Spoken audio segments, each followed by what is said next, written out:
Shalom Bapak Ibu Saudara sekalian, yang Tuhan berkati berlimpah-limpah. Kita ketemu lagi dalam tayangan E-Wisdom dari Aruna Wirjorogito Official Channel. Bapak Ibu, saya ucapkan terima kasih yang luar biasa atas dukungan yang boleh kami terima, daya, doa, dana, dukungan moral, apapun itu. Saya percaya semua dukungan dari Bapak Ibu Saudara sekalian tidak pernah sia-sia. Tuhan Yesus memberkati berlimpah, keluarga, pekerjaan, kesehatan, keharmonisan dalam setiap apa yang Bapak Ibu buat, Tuhan buat berhasil. Saya berdoa sejahtera, sukacita dan kuasa terus menyertai kita sekalian. Bapak Ibu Saudara sekalian, pada kesempatan ini saya mau menyampaikan bahwa nanti pada tanggal 25 April 2021 jam 8 pagi kita akan ketemu lagi dalam khotbah minggu.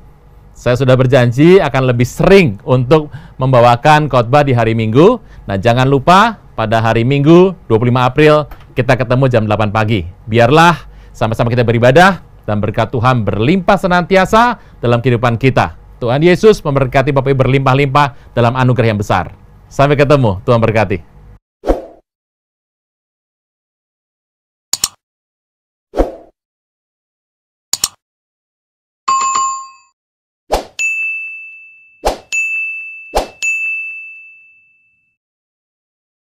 Gerakan-gerakan dari kuasa gelap untuk manusia durhaka antikristus, maka itu harus pakai hikmat yang bijak.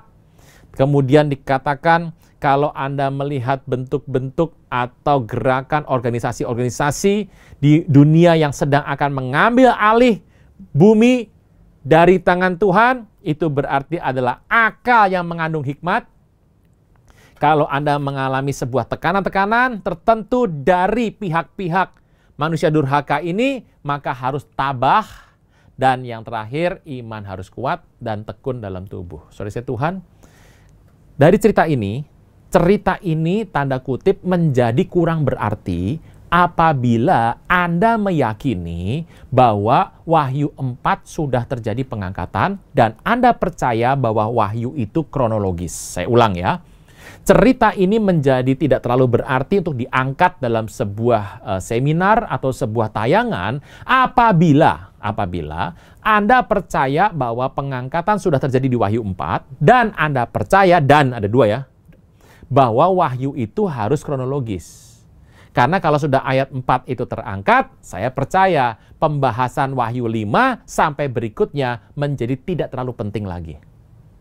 Yang penting sudah diangkat, sudah. Itu kan sudah jalan tol Bapak Ibu ya, tanpa hambatan.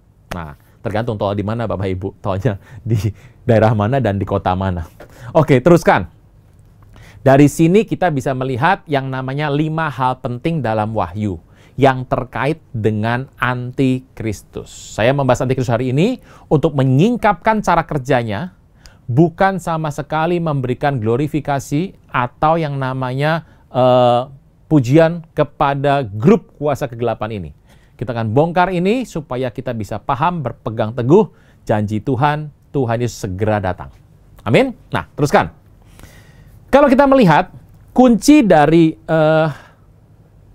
yang kita bisa lihat akal yang seperti apa untuk memahami antikristus, kita akan melihat firman Tuhan sebentar, yaitu adalah Daniel 7. Kita akan kupas Daniel 7 pelan-pelan per ayat supaya kita bisa melihat bagaimana cara kerja dari penglihatan yang diterima Daniel. Cerita ini muncul pada tahun pertama pemerintahan Raja Belshazzar. Nah, Daniel 7 ayat yang pertama, bermimpilah Daniel dan mendapat penglihatan di tempat tidurnya. Ditulis mimpi itu, ini garis besar. Ini garis besar. Jadi tolong ngerti, Anda jangan mencari yang namanya detail dari Daniel 7, karena ini cuma garis besar. Dan ini bukan sekali kejadian Bapak Ibu, ada berbagai penglihatan dan mimpi. Tolong bedakan penglihatan dan mimpi. Nah, yuk kita lihat yang namanya Daniel 7 ayat kedua. Bapak Ibu, ini menarik sekali. Berkata Daniel demikian, pada malam hari aku mendapat penglihatan. Tampak keempat angin dari langit menggoncang laut besar. Kalau kita dengar kata laut besar, sebetulnya tidak perlu menafsir jauh-jauh Bapak Ibu. Ada tafsir yang bisa langsung kita mengerti, yaitu ayat menafsir ayat. kitab menafsir kitab, bisa juga melihat dengan sejarah atau geografi yang ada di muka bumi. Laut besar itu adalah Laut Tengah atau Laut Mediterania yang adanya di bagian barat dari Israel. Tempatnya Yunus kecemplung dimakan sama seekor ikan itu loh Bapak Ibu. Nah situ. Itu di mana Pak? Pergilah ke sana, nanti bisa lihat di sana. Oke. Dan ada 4 binatang besar naik dari dalam laut. Jadi ada 4 binatang besar muncul dari dalam laut. Dari sini kita bisa tahu bahwa pusat kegerakan dari dunia dalam kacamata sorgawi, perspektif sorgawi adalah dari sekitar Laut Tengah. Bapak Ibu kalau melihat seluruh negara-negara yang masuk dalam sejarah besar di muka bumi, itu berasal dari sekitar Laut Tengah. Sampai hari ini, daerah itu menjadi daerah yang begitu banyak terjadi pergolakan bikin panas muka bumi. Contoh, Amerika memang jauh dari sana, tapi kepentingan Timur Tengah itu sangat penting bagi Amerika. Dan apalagi kalau kita tahu ya, yang namanya orang Indonesia juga sama Bapak Ibu. Yang dari sebelah juga perginya ke arah sana, yang percaya Tuhan Yesus pun pergi ke arah sana juga kalau pas liburan. Kita berkata, naik dari dalam laut, yang satu She'ina, berbeda, ada banyak kata She'ina, berbeda yang muncul di pasal ini. Satu beda dengan yang lain. Yang pertama rupanya seperti seekor singa. Seperti singa nih, bukan singa ya Bapak Ibu ya. Tampak seperti singa. Jadi ini kan penglihatan ya. Punya sayap burung Raja Wali. Singa itu binatang paling kuat raja hutan. Dia punya sayap burung Raja Wali yang paling cepat terbangnya. Anda bisa bayangkan kalau sudah singa pakai sayap Raja Wali. Ini bukan cuma kuat, cepatnya luar biasa. Dikatakan, aku terus melihatnya sampai sayapnya tercabut. Si singa terangkat dari tanah, ditegakkan pada kedua kaki seperti manusia, dan kepada si singa ini diberikan hati manusia. Tiba-tiba kecepatannya hilang, dia nggak bisa lagi untuk bergerak, dan kemudian dia berdiri seperti manusia, dan punya hati manusia.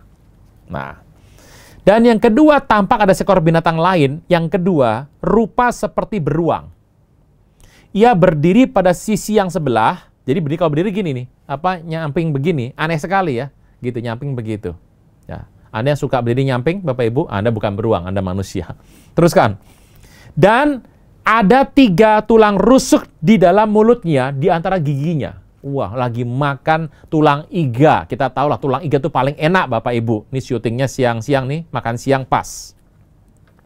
Demikianlah dikatakan kepadanya, konsumsi, habiskan, ayo makanlah daging sebanyak-banyaknya. Yang berikutnya aku melihat tampak seekor binatang yang lain rupa seperti citah, macan tutul. Ada 4 sayap burung pada punggungnya, 4 sayap burung, lagi pula kepalanya 4. Jadi citah ini badannya 1, kepala 4, sayapnya itu burung ada 4. Dan diberikan kekuasaan. Yang lain dikatakan nggak dapat kekuasaan loh. Tapi yang ini punya kekuasaan. Berikutnya yang ketujuh. Aku lihat dalam penglihatan malam itu tampak seekor binatang yang keempat yang menakutkan. Yang pertama tadi nggak menakutkan bentuknya. Karena terlihat seperti natural. Singa ya ada di kebun binatang, burung Raja Wali juga ada, beruang juga ada, citah juga ada.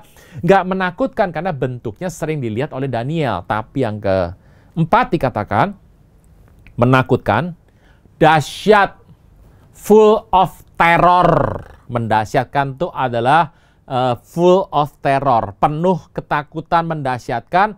Ia sangat kuat.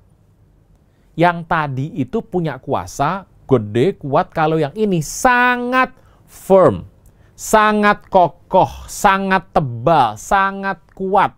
Bukan cuma kuat, sangat kuat. Very strong. Ia gigi besar dari besi. Bergigi besar dari besi. Anda tahu, gigi besi ya. Kalau gigi kita ini makan tulang ayam aja pecah Bapak Ibu. Gitu. Makanya hati-hati kalau makan. Ia melahap dan meremukkan. Cuma melahap, meremukkan. Dan sisa yang terjatuh dari mulut yang dimakan itu, dia injak dengan kakinya. Tidak ada sisa. Tidak ada sisa. Teruskan. Ia berbeda Shena dengan segala binatang yang terdahulu yang 3 tadi, lagi pula lah ini tanduknya 10. Tanduknya 10. Sementara aku perhatikan tanduk-tanduk itu tampak tumbuh di antaranya suatu tanduk lain yang kecil, sehingga 3 dari tanduk yang dahulu itu tercabut, dan pada tanduk itu tampak seperti mata manusia dan mulut yang menyombong. Aneh sekali ya. Binatang apa ini? Aku terus melihatnya. Jadi penglihatan itu kalau udah nggak kuat, Anda bisa berhentikan Bapak Ibu. Daniel tidak mau. Dia mau terus melihat. Dan dalam penglihatan itu bisa diperhatikan, bisa asal lihat. Dari sini kita bisa belajar yang namanya konsep doa banyak loh Bapak Ibu. Orang sering bilang, aku mendapat penglihatan. Kalau ditanya jam berapa, tentang apa, warnanya apa. Wah kurang jelas Pak, kurang jelas. Ini tipikal orang yang kalau ngelihat asal lihat. Daniel tidak. Dia bisa detail. Sedetail ini pun dia bisa mengatakan bahwa itu adalah garis besar. Garis besarnya Daniel, seorang yang cermat, itu seperti detail bagi kita. Luar biasa sekali. Alkitab berkata, sementara aku terus melihat, tahta-tahta diletakkan. Wah, tiba-tiba muncul tahta, bukan bangku kursi. Tahta itu adalah pemimpin-pemimpin. Duduklah yang lanjut usianya. Pakaiannya putih seperti salju, rambutnya bersih seperti bulu domba. Bukan domba di sini Bapak Ibu, itu wedhus gembel. Ini putih. Kursi dari nyala api dan roda-rodanya dari api yang berkobar-kobar.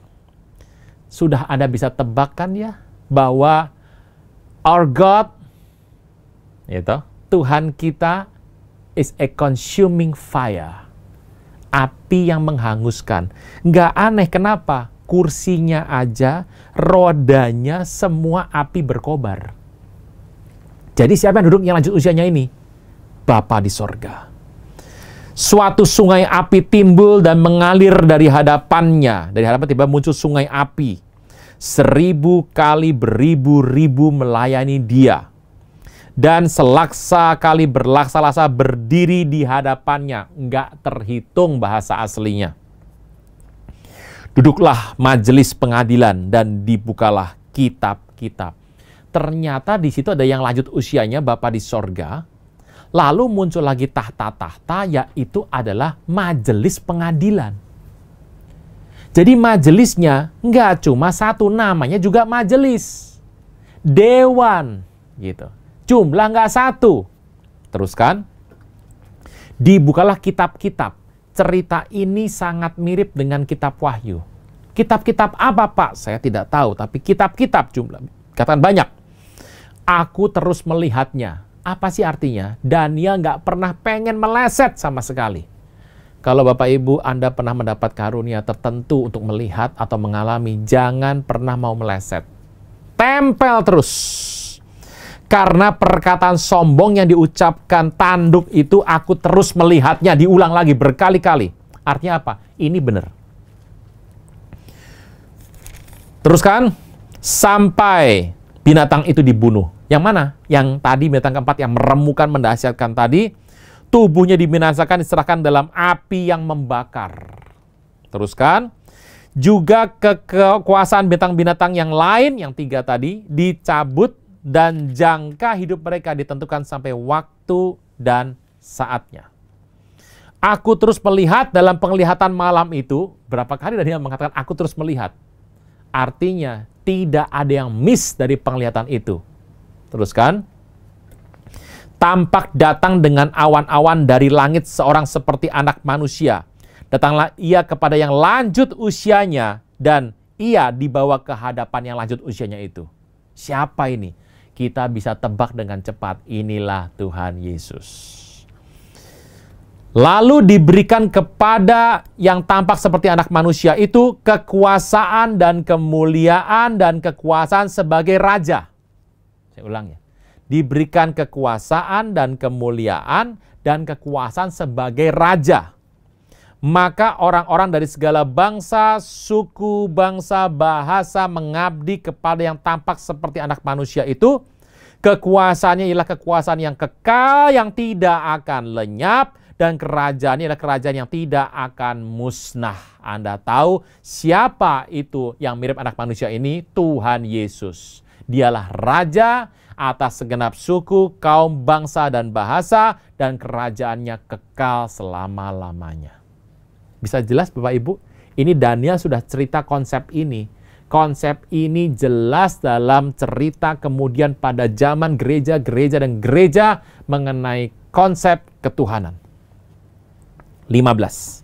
Maka aku Daniel terharu karena hal itu.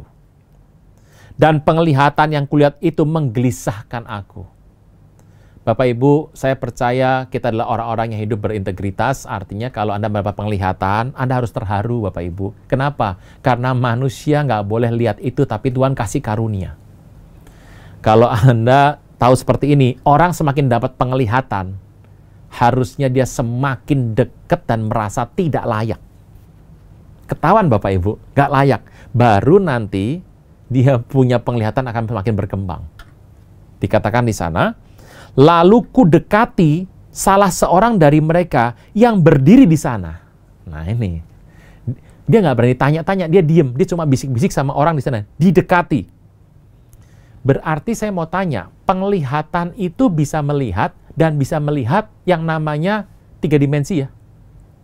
Lah Daniel bisa datang terus ngobrol sama orang di sana. Saya mau tanya, berarti Daniel hadir nggak di sana?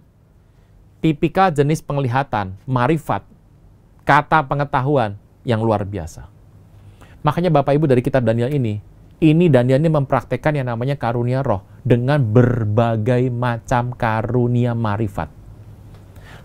Ada 9 karunia roh yang marifat saja kata pengetahuan yang pertama itu sudah berbagai macam. Ini berbeda nanti dengan yang namanya penglihatan yang Petrus lihat pada saat dia menunggu lapar makan, ada kain yang isinya binatang-binatang najis semuanya. Kapan-kapan ya Bapak Ibu, kalau ada waktu yang baik, kita belajar soal karunia detail satu-satu. Doakan saja. Teruskan. Dan ku minta penjelasan. Nah ini penting, makanya kalau Anda dapat penglihatan, minta penjelasan. Nah banyak orang dapat penglihatan, nelpon hamba Tuhan, pendeta. Saya bukan nolak Bapak Ibu ya. Terima kasih buat teman-teman yang itu kami dibanjiri dengan yang namanya WA, SMS, ada yang telepon, ada yang dari email, dan tim juga kewalahan, banyak menceritakan soal penglihatan artinya apa Pak? Saran saya, minta penjelasan sama Tuhan. Kami terbatas, saya juga terbatas Bapak Ibu. Teruskan. Maka berkatalah ia kepadaku dan diberitahukannya lah kepadaku maknanya. Wah ini luar biasa. Binatang-binatang besar yang 4 ekor itu ialah 4 raja yang akan muncul dari dalam bumi. Jadi binatang itu sama dengan binatang sama dengan adalah raja. Binatang-binatang namanya raja-raja. Binatang itu raja. Jadi orang, person, gitu. Binatang besar dari 4 itu adalah 4 raja yang muncul dari dalam bumi. Jadi semuanya bentuknya adalah bumi, duniawi, earthly, bumi. Sesudah itu orang-orang kudus milik yang maha tinggi. Siapa yang maha tinggi? Yang maha tinggi itu yang menyerupai anak manusia tadi. Jadi ada 2. Yang pertama yang maha tinggi, yang kedua yang lanjut usianya. Ada 2 ya. Lanjut usianya sama yang maha tinggi. Alkitab katakan, sesudah itu muncul dari dalam bumi, 4 binatang ini, 4 raja ini, maka orang-orang milik yang maha tinggi akan menerima pemerintahan dan mereka memegang pemerintahan itu sampai selama-lamanya, bahkan kekal selama-lamanya. Jadi setelah 4 binatang ini,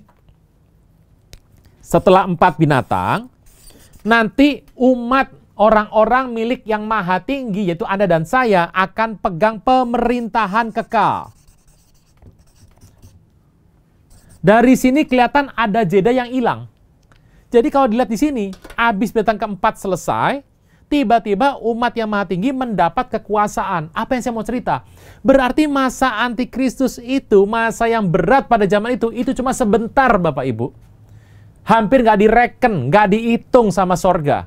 Begitu binatang yang 4 selesai, langsung muncullah pemerintahan dari yang maha tinggi beserta dengan orang-orang milik yang maha tinggi. Teruskan. Ayat 19. Aku ingin mendapat penjelasan tentang binatang yang keempat, yang She'na, berbeda dengan istilah binatang yang lain, yang sangat full of terror, dengan gigi besi, kuku tembaga yang melahap, meremukan, dan menginjak dengan sisa dengan kakinya, dan 10 tanduk yang ada pada kepalanya, dan tanduk yang lain, tanduk yang punya mata, punya mulut menyombong, yang tumbuh sehingga patah 3 tanduk, dan yang lebih besar rupanya dari tanduk yang lain. Dan aku melihat tanduk itu berperang. Tanduk bisa perang. Tadi binatang raja, Pak. Lah kalau tanduk siapa? Pelan-pelan terus dulu. Tanduk bisa perang, jadi itu binatang punya yang namanya 10 tanduk. 3 tanduk itu tanduknya besar. Tiba-tiba tanduk itu patah. Muncul lagi tanduk-tanduk lain. Nah, ada 1 tanduk yang punya mata seperti manusia, mulutnya sombong kayak manusia. Dan aku melihat tanduk itu berperang melawan orang kudus dan mengalahkan orang kudus. Nah, aneh ya.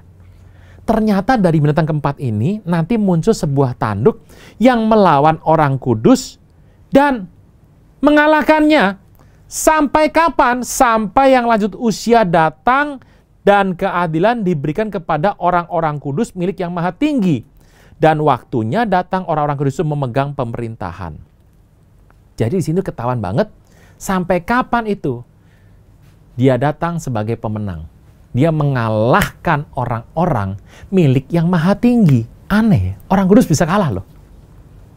Saksi Tuhan, orang sering bilang gini, Pak, jadi yang perang ini siapa? Kalau kita melihat pengajaran yang sudah beredar selama ini, kita tahu bahwa yang namanya Antichrist nanti juga melawan orang-orang yang percaya sama Tuhan Yesus yang tidak terangkat. Pak, yang nggak terangkat itu kudus, Pak. Walaupun hidupnya nggak kudus, makanya nggak terangkat, tetap disebut orang kudus. Kita berkata, kok dari sini orang kudus loh. Pak, saya berasal dari Jawa Tengah, Semarang, Pak, bukan kudus. Itu lain cerita, Bapak Ibu. Teruskan ya. Nanti sampai kapan? Sampai yang lanjut usianya datang dan keadilan diberikan kepada orang kudus milik yang maha tinggi. Ayat 23 bagus banget. Maka demikianlah katanya. Ini bagus. Binatang yang keempat ialah kerajaan yang keempat. Jadi binatang juga sama dengan apa? Kingdom. Kingdom. Kerajaan. Jadi Bapak Ibu, Anda harus menafsirkannya ada banyak hal nih. Binatang bisa bicara raja, binatang bisa bicara kerajaan. Jadi kalau tadi ada yang namanya binatang itu kerajaan, di situ ada tanduk itu raja-rajanya. Itu adalah kerajaan yang keempat yang akan berarti belum tiba hari itu, yang akan She'na, berbeda dengan segala kerajaan dan akan menelan apa? Seluruh bumi. Seluruh bumi ditelan sama dia. Apa ditelan? Dikalahkan. Dimakan. Contoh kalau Anda bilang gini, teman Anda bilang gini sama Anda ini seorang penyanyi profesional, teman Anda iri sama Anda, di depan orang bilang gini, kamu, coba, kalau jagoan, bisa nyanyi jazz nggak? Bisa nyanyi rock nggak? Nah kalau Anda profesional, Anda pasti bilang gini, hah, makanan gua itu. Nah, kata makanan gua tuh, sama di sini. Kita berkata bahwa dia telan semua muka bumi, artinya apa? Dia habiskan, kalahkan semuanya. Dia injak-injak dan remukan. Ke-10 tanduk itu ialah 10 raja yang muncul dari kerajaan itu. Jadi nanti akan ada muncul binatang gitu ya.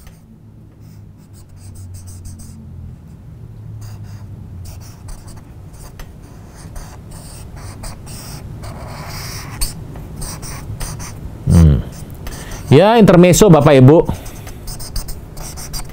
Supaya Anda tidak terlalu stres. Dia punya tanduk.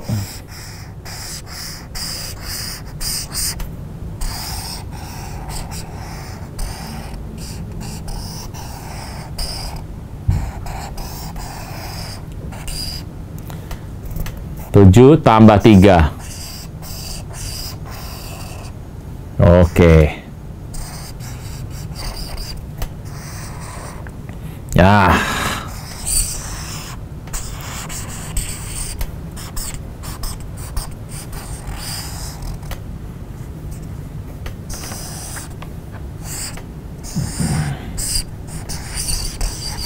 Tidak terlalu bagus Bapak Ibu, yang penting Anda bisa mengerti.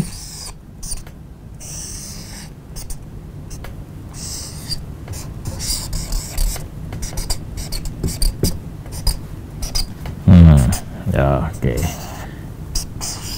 Biar tambah serem Bapak Ibu, biasanya pakai begini. Dan jangan lupa buntutnya biar seru pakai yang begini Bapak Ibu. Iya, itu.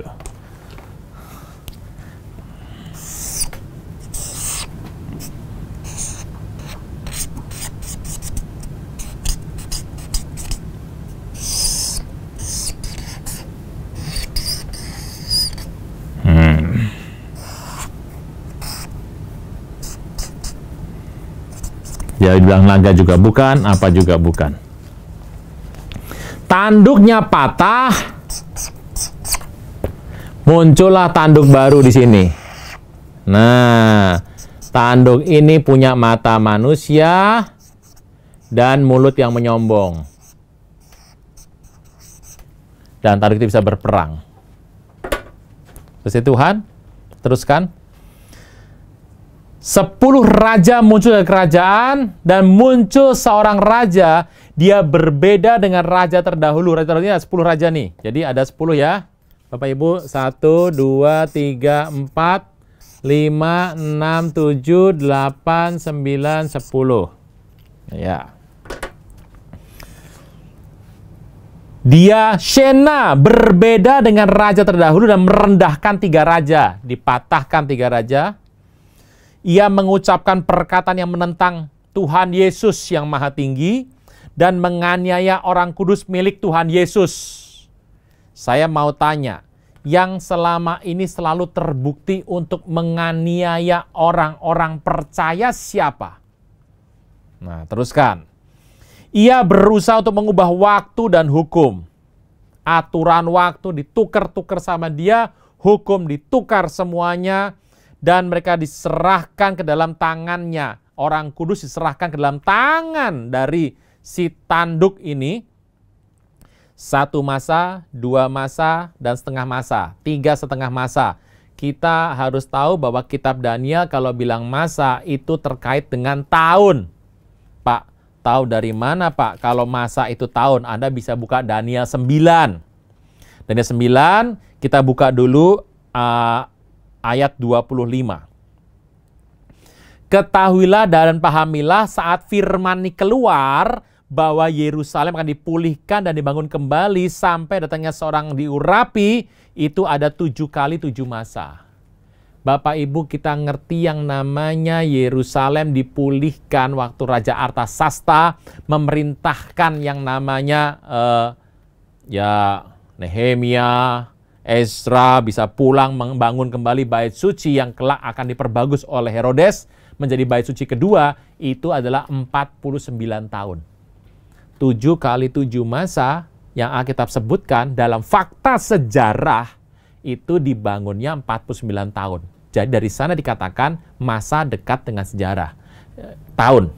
Jadi kalau saya mengatakan bahwa kenapa sih masa 1 tahun ya? Sejarah itu mengatakan bahwa tahun itu dalam sejarah itu ditulis dalam Daniel adalah masa. 3,5 tahun, 3,5 masa pada Daniel yang ke-7, 25, ayat 26.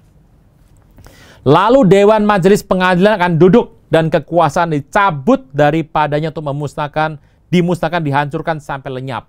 Jadi kapan itu yang namanya si tanduk itu bisa mengalahkan orang milik Tuhan Yesus? Tunggu sampai majelis pengadilan berkata selesai, langsung dicabut. Jadi di sorga itu ada majelis pengadilan loh. Unik ya. Lalu Tuhan Yesus sebagai apa? Raja, kan udah dibilang tadi raja. Yang lanjut usianya sebagai apa? Nggak disebutkan, pokoknya lanjut usianya, titik. Maka pemerintahan, kekuasaan, kebesaran dari kerajaan di bawah semesta langit diberikan kepada orang-orang kudus, Anda dan saya. Aminkan saja Bapak Ibu. Umat yang maha tinggi. Kalau Anda dan saya bukan umat Tuhan Yesus, jangan harap dapat ini. Umat dapat. Teruskan. Pemerintahan orang-orang kudus adalah pemerintahan yang kekal. Dan segala kekuasaan akan mengabdi dan patuh kepada mereka. Luar biasa. Sekianlah berita itu, kata Daniel. Adapun aku Daniel, pikiranku sangat menggelisahkan. Aku pucat dan menyimpan dalam ingatanku. Daniel itu tipikal kalau dapat sesuatu direnungkan, dicatat baik-baik. Kemudian dia merefleksi diri sendiri. Dia sangat gelisah, dia terus mencari tahu. Ini loh tipikal seorang dipakai Tuhan luar biasa. Saran saya hari ini kalau dapat sesuatu, saya sarankan seperti Daniel, saya juga lakukan hal yang sama, banyak berdoa. Banyak orang kalau dapat sesuatu langsung share. Saran saya doa dulu, tanya maknanya, cara penyampaian yang paling tepat. Hasilnya akan sangat memberkati umat Tuhan. Sampai sini bisa dapat Bapak Ibu? Nah, kisah inilah yang kita kenal, nanti yang tanduk satu inilah. Ini di setiap zaman ada Bapak Ibu, ada. Di setiap zaman. Nah, kalau kita mendapat kisah ini, kita bisa melihat kisahnya. Siapa binatang yang pertama? Singa dengan sayap Raja Wali. Jawabannya adalah siapa sih raja di Alkitab yang begitu kuat, begitu cepat, bisa mengalahkan kerajaan Israel, dan endingnya nih raja tiba-tiba jadi baik. Dia tercabut semuanya, menjadi orang yang handicap, penuh dengan kekurangan, tiba-tiba tercabut semuanya, kemudian jadi baik sekali. Cuma ada satu jawabannya. Nebukadnezar. Dia pernah jadi gila 7 tahun. Dan dia mengakui Tuhan yang besar. Singa ini adalah Nebukadnezar. Kerajaan Babilonia.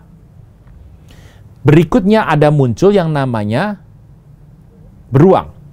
Berdirinya miring. Berarti ada 2 kaki, dia miring ke kanan. Berarti 2 penopang kerajaan ini, satu lebih kuat.